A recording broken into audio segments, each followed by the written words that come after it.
Hey guys, in this video I'm going to explain about the machine learning and the basics of the machine learning. Firstly, firstly we'll start with knowing what is machine learning. So if for example, if we multiply two big numbers, for example, a number which may be having 10 digits and another number having 11 digits, if a person needs to multiply those two big numbers, it takes a lot of time, but the computer can do it in seconds. If, for example, if I tell you to search a record from millions of records, you will be taking a lot of time to search, but the computer can do it in seconds.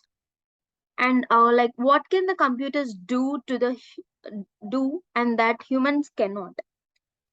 We can say that like computers can take in and process certain kinds of information much faster than we can. Like this, they can say like swirl the data and around in the brains and which is made of the processors and perform the calculations to conjure the multiple scenarios at superhuman speeds. Like who is better, a computer or a human being? Computer is far better than brain in performing multitasking, like I have already said, multiplying two numbers and counting it in the backward direction at the same time, but there is still a major difference. The brain practically controls everything that belongs to the human body, such as the blood pressure, heartbeat, working, etc. But when it comes to machine learning, it is a technique to make the machines computers better at doing things that we humans conventionally can do better than machines. Like ML involves making the machines learns the things like what a human does.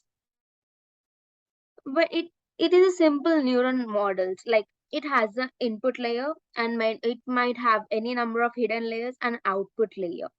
In this example, a toddler sees a cow for the first time, and then you tell that toddler that it's a cow. Internally, there are particular set of neurons that will be lighting up in the child, and these two neurons each correspond to the specific entry. This hidden neurons corresponds to this particular entry, and it is registered as the cow in the toddler's mind. When you tell the cow, like there are set of neurons lighting up in the and their edge becomes stronger. And when it comes to this example, it has when we say that the toddler that this is a car, there will be another set of neurons that would be lighting up in the toddler's mind.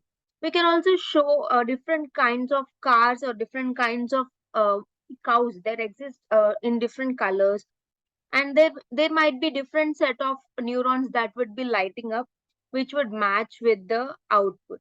If there is a cow in different color, and there will be some additional neurons lighting up and the pathway becomes much stronger.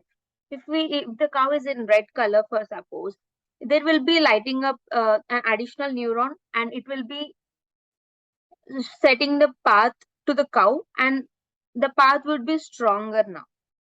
This is a simple example for the neuron model. And when it comes to AI versus ML versus DL,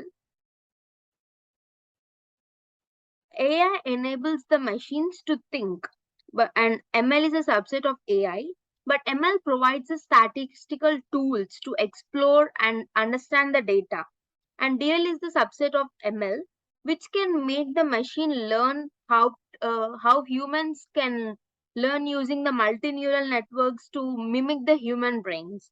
This is AI versus ML versus DL, and artificial intelligence versus machine learning. We can say that AI stands for artificial intelligence and ML stands for machine learning, where where the intelligence is defined as the ability to acquire and apply knowledge. But ML is defined as the acquisition of knowledge or any skills. The artificial intelligence aim is to increase the chance of success and not the accuracy. But machine learning, it the aim of the machine learning is to increase the accuracy, but it does not care about any success. So AI leads to the intelligence or wisdom, but ML leads to knowledge. AI will go for finding the optimal solutions, and whereas ML will go for only solution for what, whether it is optimal or not. Properties of data: volume, variety, velocity, value, and veracity are the properties of data. Volume is the scale of the data. With the growing world population and technology or exposure, huge data is being generated each and every millisecond. So, so volume is a property of data. And for variety, there are different forms of the data like the healthcare, images, videos, audio clippings, and all. Velocity is the rate of data streaming and generation. Value is like the meaningfulness of the data in terms of the information which researchers can infer from. And veracity, certainty, and correctness in the data we are working on is the veracity. And these are the machine learning paradigms, which are the supervised, unsupervised, and reinforcement learning. Supervised learning is the model is able to predict with the help of some labeled data set.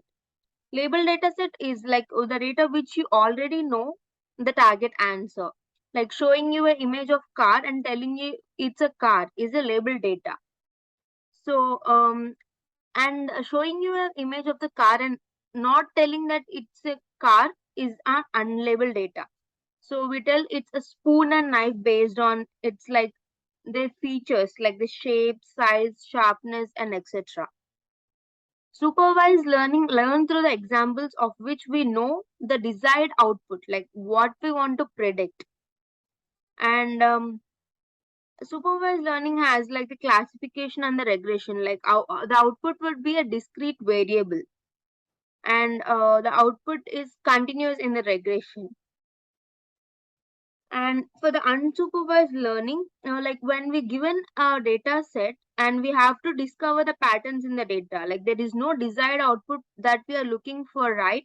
But we are interested in finding some patterns in the data, and we cannot give. There is no training given to the machine, allowing it to just only act on the data which is not labeled. So machine tries to identify the patterns and give the response. This is in the unsupervised learning. It might have the like the clustering, like and we can also use the association rule mining for that. And useful for learning structure in the data, like any hidden correlations, or we can reduce the dimensionalities and all in the unsupervised learning. And when it comes to reinforcement learning, for example, when an agent interacts with environment and watches the result of the interaction, environment gives us the feedback via a positive or a negative reward signal. For example, it's an interaction between the agent and environment. And agent is example, for example, a vehicle which is a self-driving car, and environment which is a road. The goal is the person has to get home to office, avoiding any obstacles in his path. But the environment has states which the agent can observe, like the condition of the road and the location of the vehicle and all. Agent is like the person senses the state of the environment and then take the actions. Example: the agent wants to move forward or move backwards or turn left or turn right on the road. Agent receives a reward signals as it moves towards the person's goal. Based on the rewards, the agent determines which actions were successful or unsuccessful.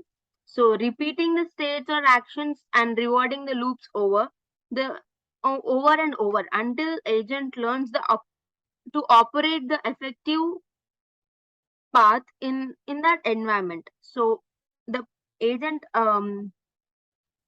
performs the actions over and over to learn which is the successful and the unsuccessful states. And in this, the agent interacts with the environment by producing actions and discovering errors or rewards. So this is how the reinforcement work learning works. Thank you.